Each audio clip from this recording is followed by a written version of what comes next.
తర్వాత నేను చెప్పేది ఎలిషా గురించి. అయితే ఒకసారి ఊళ్ళో సునేమిరాలు అనే ఒక ఆమె ఉండేది.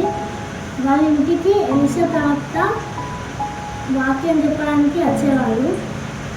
అంటే వాళ్ళు అనుకున్నారు ఎలిషా ప్రవక్తకి ఒక రూమ్ కట్టియాలి అని అనుకున్నారు.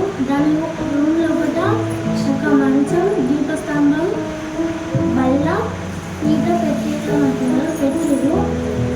దాని తర్వాత ఎలిషా ప్రవక్త ఆయనకి ఒక శిశువు ఉండే, ఆయన పేరు గెహజీ. ఆయనని పిలిచిన తర్వాత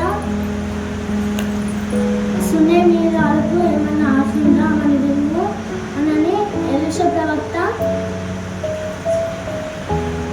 గెహజీకి చెప్పిండు. అప్పుడు ఆయన పోయి ఆమెను తీసుకొని వచ్చిండు సునేమిరాలని. ఎలిషా ప్రవక్త ఆమెను అడిగిండు, నీకేమన్నా కోరికుందా, నేను చెప్పు, నేను తీస్తా అన్నాడు. ఆమె నాకేం లేదు అని చెప్పింది. తర్వాత ఆమెకి కుమారుడు కావాలని ఆయనతో చెప్పింది. చెప్పినప్పుడు నీకు వచ్చే నెక్స్ట్ ఇయర్ లోపు నీ చేతిలో ఒక బాబు ఉంటాడని చెప్పిండు. ఆమె నమ్మలేదు. నెక్స్ట్ ఇయర్ లోపు ఆమె చేతిలో బాబు కనిపించిండు. ఈ దేవుడు గొప్ప అద్భుతం చేసిండు. దీన్ని బట్టి నేను చెప్పిన అనేది దేవుడు. అందరికీ ప్రైజ్లా. నా పేరు రాసుని. నేను అపొస్తలుడైన పేతురు గురించి చెప్తున్నా.